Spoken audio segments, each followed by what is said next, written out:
Bienvenue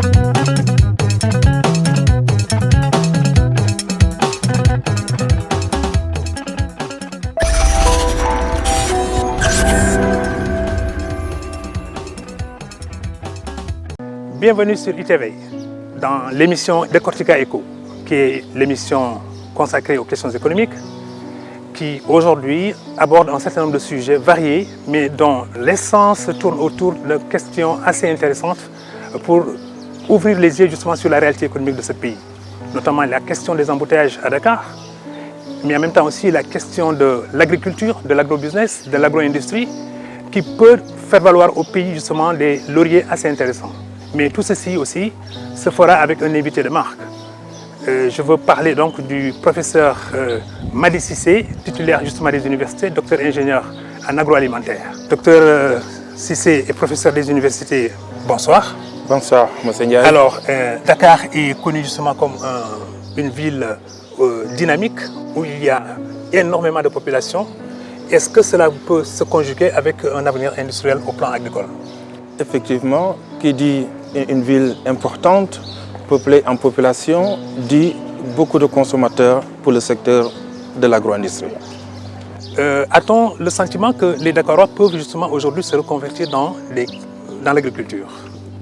La reconversion dans la culture est en cours, puisque cette reconversion émane directement des politiques agricoles qui sont actuellement mises en œuvre et qui incitent les jeunes à se tourner vers l'agriculture pour pouvoir satisfaire, atteindre ce que nous appelons communément chez nous la sécurité alimentaire. Eh bien, on va le voir tout à l'heure, puisqu'il y a de grands espaces, il y a des terres neuves à l'intérieur du pays, alors qu'à Dakar, justement, les gens se concentrent, il y a des embouteillages et personne ne circule, ou en tout cas, on circule très difficilement dans Dakar.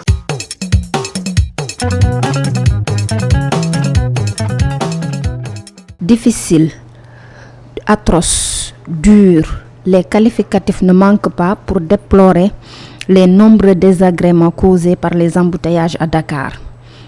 Alors qu'il était attendu à son bureau à 8 heures, Papis Koumbassa est très en retard.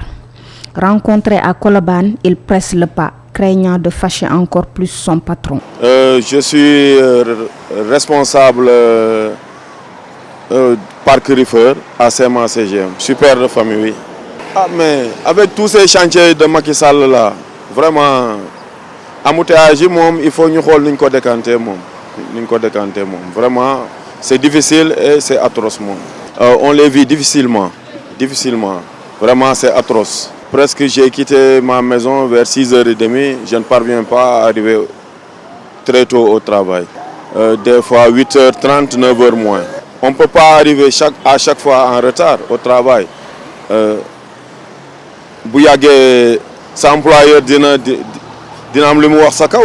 chaque fois, c'est la même chose, ça se répète. Non, pour l'instant, je avertissement. Je n'ai pas reçu d'avertissement. Il est toujours fâché, mais on fait avec. Une perte de temps qui cause un énorme préjudice à El Hadj Ndiaye, un prestataire, bloqué dans les bouchons à 10 heures passées. Il avait rendez-vous avec ses clients à 7 heures du matin. Oh là là, les embouteillages de Dakar, c'est difficile, hein? C'est très difficile même. Plus qu'on le pense, plus qu'on le dit, c'est vraiment difficile. Ça nous fait perdre beaucoup de temps. Voyons, je suis dans la route presque vers 7 heures. Je pars dans un chantier ici aux alentours. Jusqu'à présent, je ne parviens pas à arriver. Logiquement, je devais y être à 7h30. J'ai rendez-vous avec mes supérieurs là-bas. Très important, sincèrement. Et oui, parce que les rendez-vous, si tu les rates, surtout dans le milieu industriel, c'est pas facile. En plus, on travaille comme prestataire. Du coup, on a un boulot à avancer. Avec ce perte de temps, avec ces embouteillages, ça porte préjudice à l'entreprise aussi. Du coup, les embouteillages, c'est très, très, très difficile. Mais je pense qu'on ne peut pas faire de l'omelette sans casser des œufs. Ces embouteillages sont dus à des chantiers qu'on est en train de faire. Aminatali n'est pas mieux lotie. Elle qui se tape 3 heures de route de Thiaroye Azur au point E pour se rendre tous les matins à son bureau. Je m'appelle Amina Lich. Je m'appelle Amina Ali, j'habite à Thiaroye Azur. C'est très difficile parce que quand je quitte chez moi à 7 h du matin, je n'arrive au travail qu'à 10 h. Des fois, cela me cause beaucoup de problèmes. On ne peut pas être en retard tous les jours à cause de l'embouteillage. Il faudrait élargir les routes et les refaire. Et puis souvent, les voitures qui circulent sont des vieilles carcasses de plus de 10 ans. L'État doit prendre certaines dispositions. Les chantiers entamés sont une excellente initiative. J'ai hâte de pouvoir arriver à l'heure au travail et rentrer à la maison à l'heure. Car des fois, nous rentrons vers 21 h et cela pose problème quand nous devons revenir au travail le lendemain matin.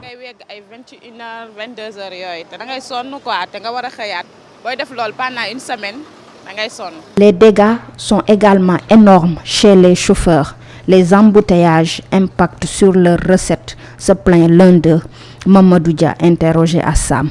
Embouteillage bi lan moy sen problème Sénégal ben heure xey lañ am ben heure wacc ñepp dañu bëgg di xeyando di waccando toujours motax embouteillage bi dina metti. Il y a beaucoup d'embouteillages dans Dakar et ces embouteillages bloquent pratiquement le travail parce que tout le monde part au travail le matin ensemble et au même moment. C'est pareil pour le soir, ce qui fait que nous avons beaucoup de difficultés. À Castor, c'est infernal. Il y a la police et parfois la gendarmerie à côté. Et je pense qu'il faut aider les chauffeurs à sortir de ce gouffre, à dépasser cette situation. Embouteillage bi gëna wañéku tamit dina baax torop ndax embouteillage vraiment mom metti na ndax té buñ mëna jappalé chauffeur embouteillage dal mo bon ci chauffeur mo metti ci chauffeur té ñepp mom lañuy moytu. Une chose est sûre, toutes les personnes interrogées ont hâte que les travaux entamés pour trouver une solution à ce problème soient vite réceptionnés. Parfois, on mettait 30 000 pour acheter du carburant, mais avec le tour qu'on fait à Grand Yoff et autres à cause des embouteillages, on met plus maintenant, entre 5 000 et 8 000 francs. Si c'est uniquement l'objectif, pour permettre à éviter les embouteillages, on a hâte que les chantiers finissent le plus rapidement possible. Nous souhaitons que l'État prenne des dispositions pour cela, parce que franchement parlant, on ne peut pas vivre dans une situation pareille tous les jours. Tu te réveilles à 6 h du matin pour venir travailler. Après, tu fais 3 heures de route. C'est pas évident du tout. Les embouteillages causent à l'État du Sénégal depuis 2000 plus de 2 000 milliards de pertes, selon les estimations du ministre des Infrastructures, des Transports terrestres et du désenclavement, Maître Oumar Youm.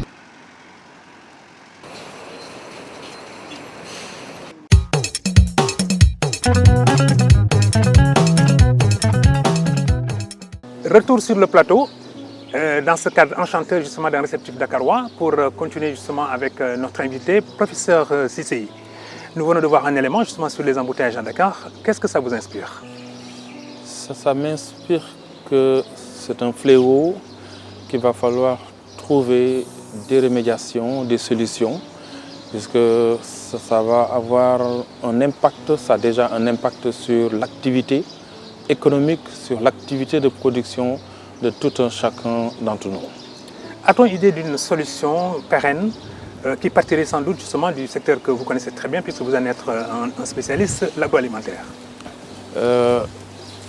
J'imagine que l'une des raisons de cet embouteillage, c'est qu'il y a toute la population active, ou en tout cas une bonne partie de cette population active, qui converge tous vers le même lieu, qui est la capitale Dakar. Donc en diversifiant l'agriculture, notamment le volet de production, mais également en implantant des unités de production, de transformation sur les sites de production qui sont bien entendu très loin de Dakar, ça permettrait de fixer une bonne partie de cette main-d'œuvre active qui converge toute vers Dakar. On peut dire donc que dans une certaine mesure, l'horizon c'est peut-être à l'intérieur du pays. Effectivement. Où il y a de l'espace, où il y a sans doute justement des terres neuves et il y a également peut-être un potentiel agricole à peut-être mettre en valeur. L'intérieur du pays, non seulement il y a des terres arables qui sont quasiment d'une très grande fertilité, qui peuvent permettre d'avoir des capacités de production, une productivité extrêmement importante, et donc installer dans des zones extrêmement proches de ces zones de production des unités de transformation, de valorisation Et ces unités de transformation et de valorisation agroalimentaire ont vocation en général à employer une quantité de main-d'œuvre relativement importante et par conséquent fixer la population à l'intérieur du pays. L'observation que vous avez faite des dynamiques économiques dans le pays vous amène-t-il à considérer que chaque région est propre, a une vocation propre justement pour une activité agricole, ou bien est-ce que toutes les régions se valent du point de vue justement de leurs ressources naturelles? Chaque région du Sénégal a des points forts en termes de production agricole.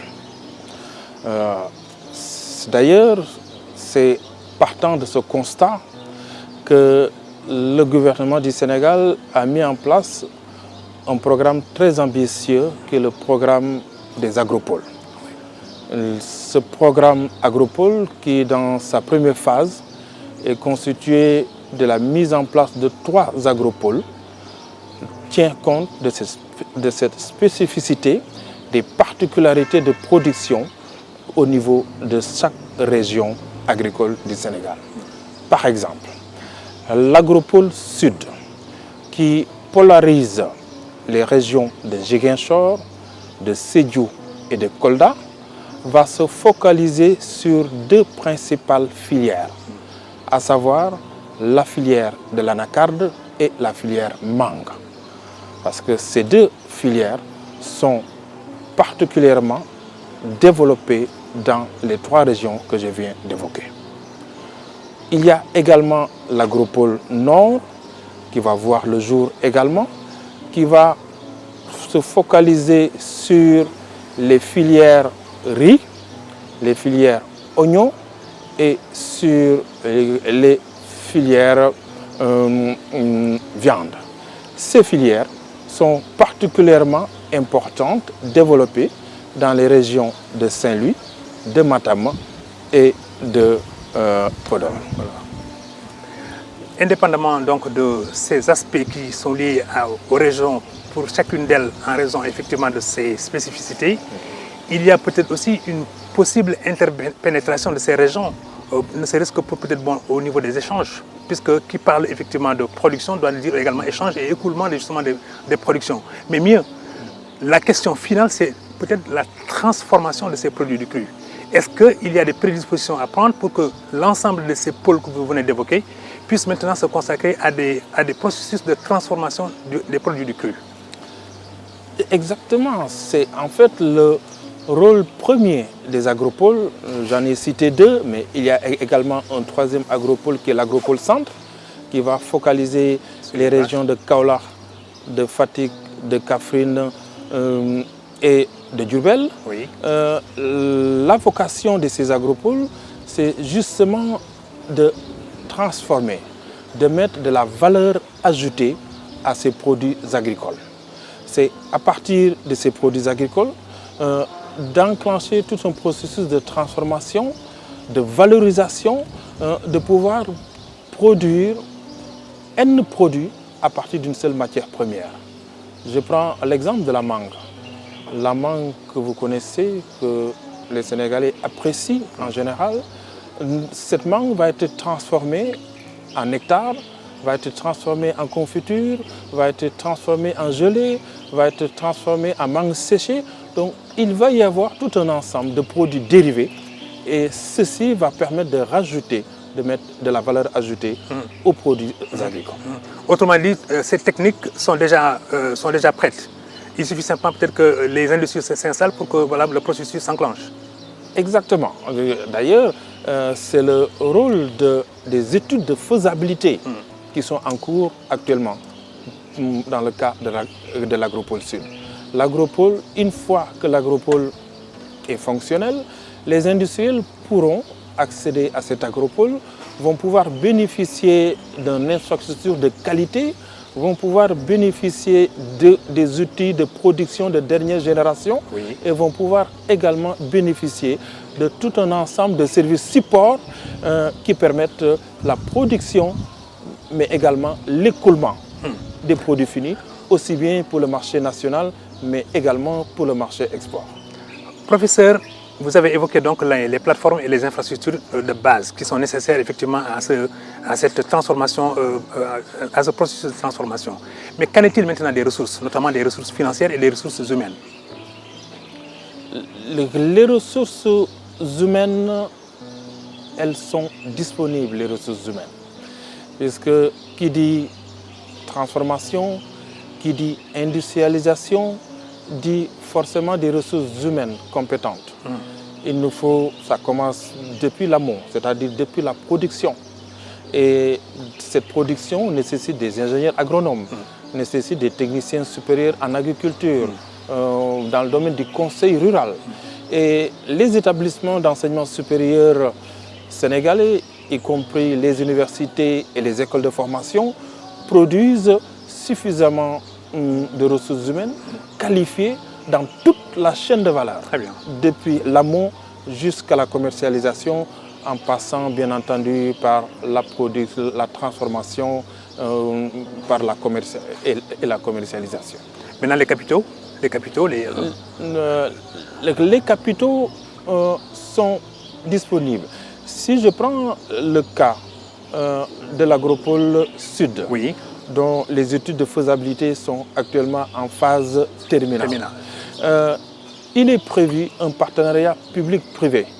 Et les privés vont venir s'installer, vont participer à l'investissement, sachant que c'est l'État sénégalais qui se charge de l'investissement lourd, c'est-à-dire de la mise en place des infrastructures de l'agropole.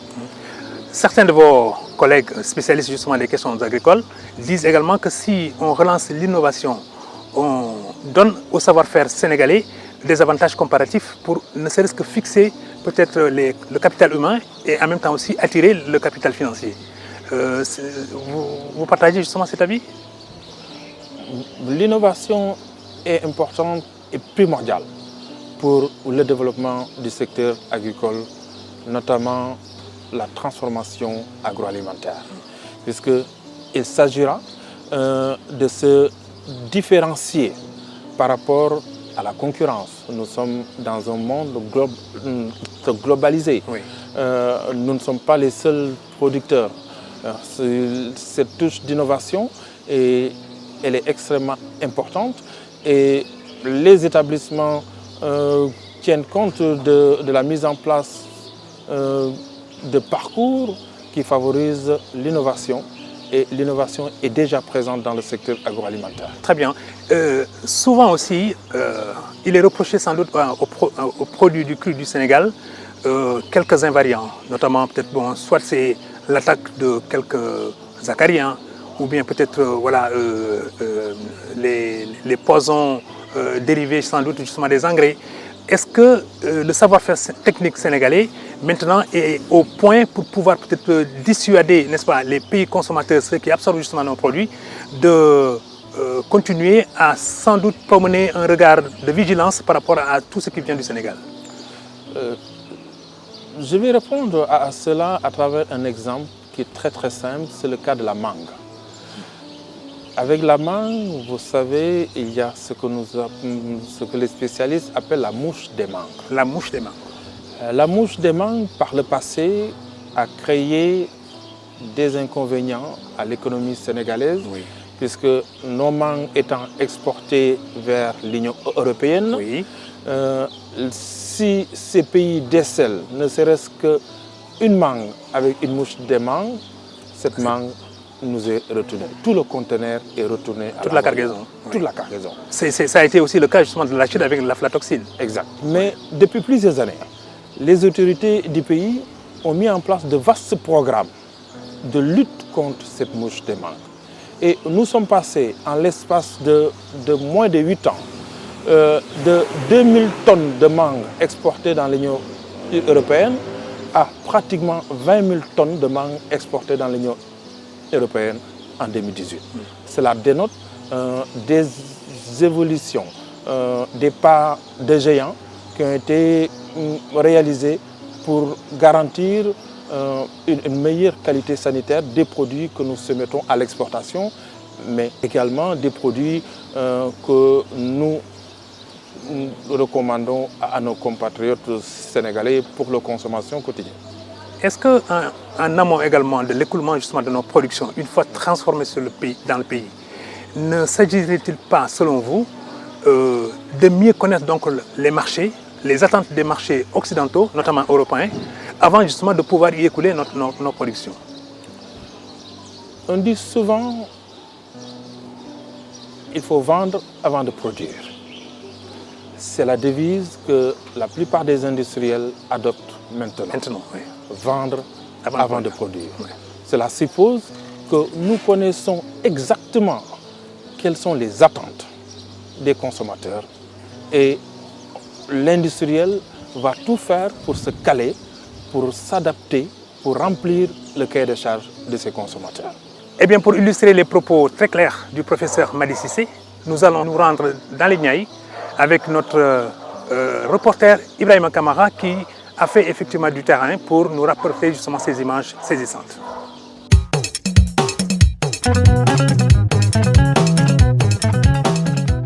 Le maraîchage existe ici à Lendeng depuis plusieurs décennies. On y rencontre des jeunes qui s'y activent. Ousmane est l'un d'entre eux. Après le service militaire, il est retourné à Lendeng. Le maraîchage, à l'instar des autres types de cultures, connaît une chaîne des valeurs qui ne tourne pas bien en rond.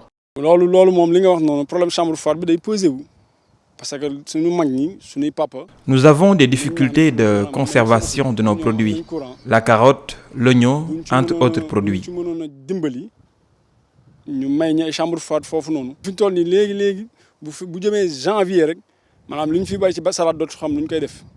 Les produits pourrissent ici et nous ignorons même ce qu'on doit en faire. Ousmane ne se plaint pas des revenus. Selon lui, beaucoup de jeunes peuvent travailler à Lendeng dans le maraîchage et bien gagner leur vie.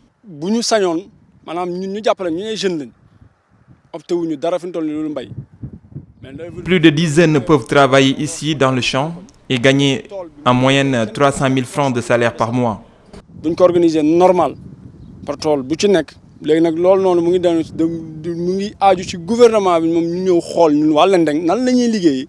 Nous nous débrouillons certes avec nos propres moyens, malgré tout. Parce qu'un hectare, normal, 300 000 francs de salaire par jeune. L'accompagnement et le cadre d'exploitation fait défaut. C'est ce à quoi Ousmane souhaite un accompagnement considérable de la part de l'État du Sénégal.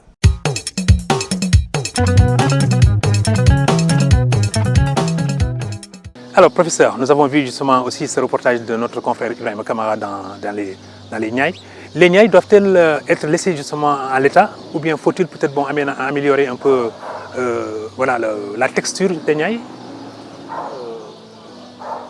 Pour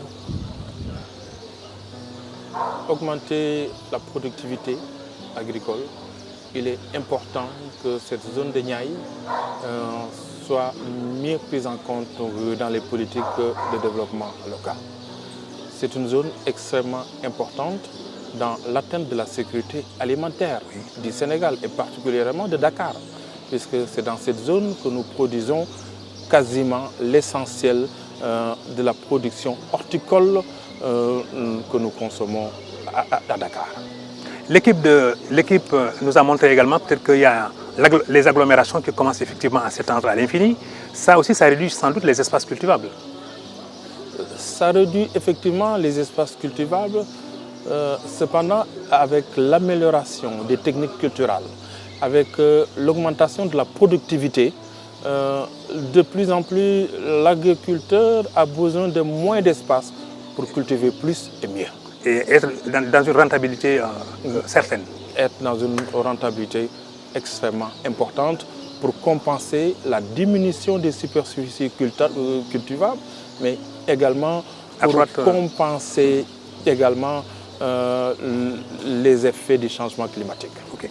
Mais dans cette perspective, je crois qu'il y a un souci d'accroissement des revenus des paysans, mais qui permettrait sans doute de réguler un peu peut-être à la fois les marchés, mais en même temps aussi de permettre à un plus large nombre de Sénégalais de disposer de revenus conséquents. Tirés donc disons, des activités justement dans les Niayes, par exemple. Pour cela, il est important de pouvoir suivre la production depuis son obtention. Le point saillant, c'est de pouvoir conserver la production. Parce que qu'est-ce qu'on constate? En période de forte production, les prix de vente chutent fortement. Au fur et à mesure de l'année, les denrées venant de plus en plus rares, les prix augmentent de plus en plus. Pourquoi ceci? Parce que tout simplement, il n'y a pas suffisamment de structures, d'entrepôts de conservation permettant le stockage dans des conditions idoines de qualité tout au long de l'année. Parce que s'il y avait ces entrepôts de stockage de qualité, réglementaires, aux normes, les pertes post-récolte seront drastiquement diminuées. Ce qui permettrait de garantir un revenu constant tout au long de l'année pour les producteurs, mais également maintenir le coût d'achat pour les consommateurs que nous sommes. Professeur, j'ai le sentiment que ça appelle un autre métier, donc d'autres acteurs, pour l'entreposage, pour la conservation et même aussi peut-être bon, pour la régulation du marché et même de la production, éviter qu'une bonne partie de la production disons, se détériore, se dégrade ou alors soit peut-être bon, simplement livrée au vil prix. D'où l'importance de la chaîne de valeur. La filière doit être suivie de bout en bout.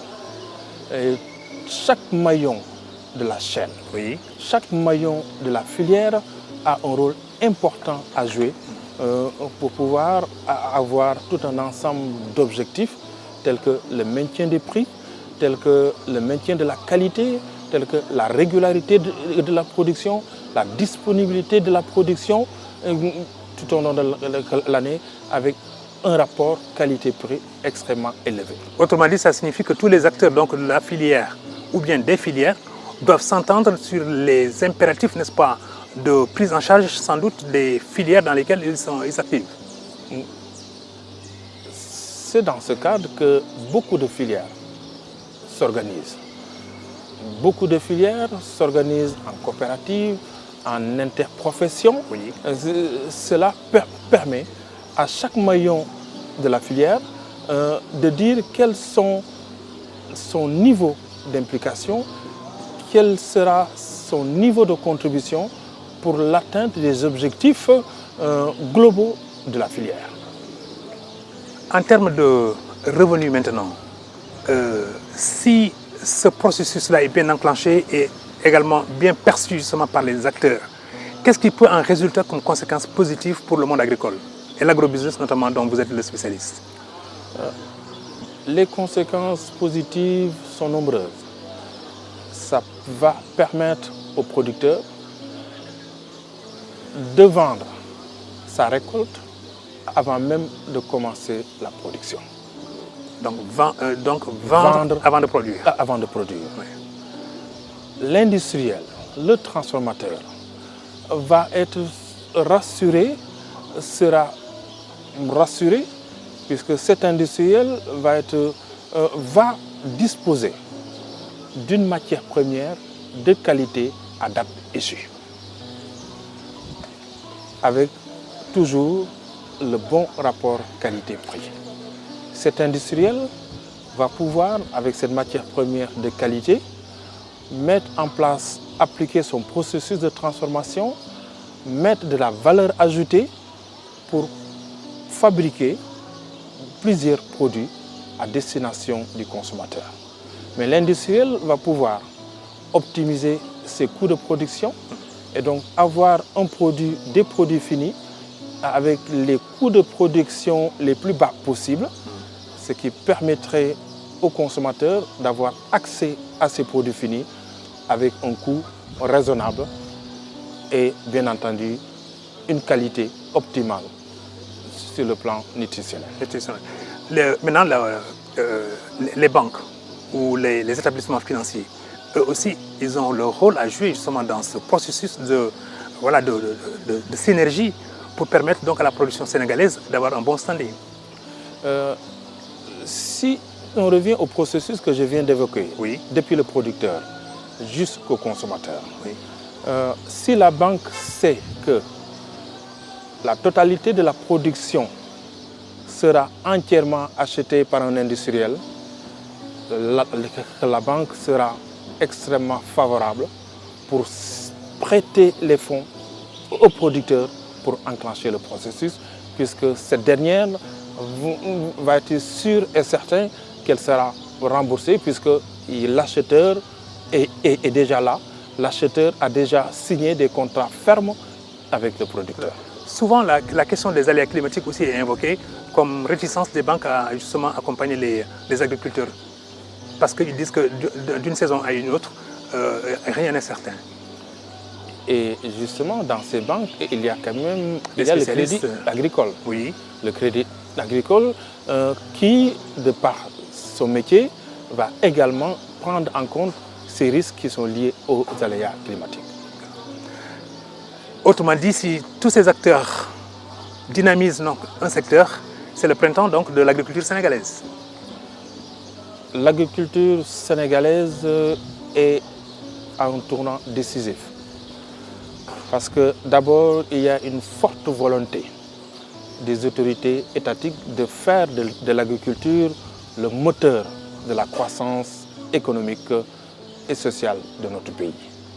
Cette ferme volonté politique qui se traduit d'ailleurs dans le plan Sénégal émergent, non? Dans le plan Sénégal dans son axe émergent, dans son axe numéro 2, et qui se traduit également par ce projet compétitif de mise en place de 3 agropoles dans un premier temps. Ce sont donc des éléments qui sont là pour donner à l'agriculture, pour redonner à l'agriculture ses lettres de noblesse d'antan. Professeur, en vous adressant justement au public, notamment au public jeune, les Dakarois, les gens des villes, Thiès, Kaolack, Saint-Louis, Matam, Podor, Guinguinéo et puis peut-être Kaffrine, Fatick. Qu'est-ce que vous pouvez leur dire par rapport effectivement à des vocations agricoles qui peuvent naître, mais sans doute ne sont-ils pas informés qu'il y a un renversement de perspective qui s'opère au niveau du Sénégal dans le domaine justement de l'agroalimentaire?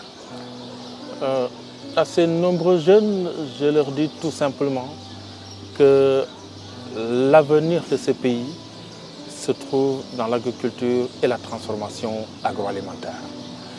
Nous sommes un pays jeune, avec de plus en plus de bouches à nourrir.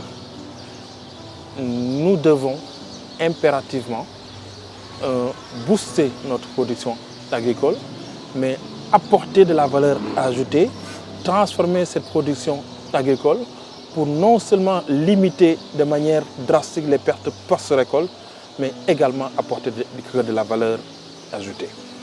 En faisant cela, on se donne les moyens de pouvoir assurer notre développement économique, et il y a énormément de potentialités, énormément de possibilités, aussi bien sur le plan national, mais également sur le plan international, de valorisation de nos productions agricoles. Eh bien, c'est sur ces propos du professeur, avec un trémolo dans la voix, que prend fin Décortica Éco. Nous vous donnons rendez-vous prochainement sur ITV. Professeur Cissé, merci.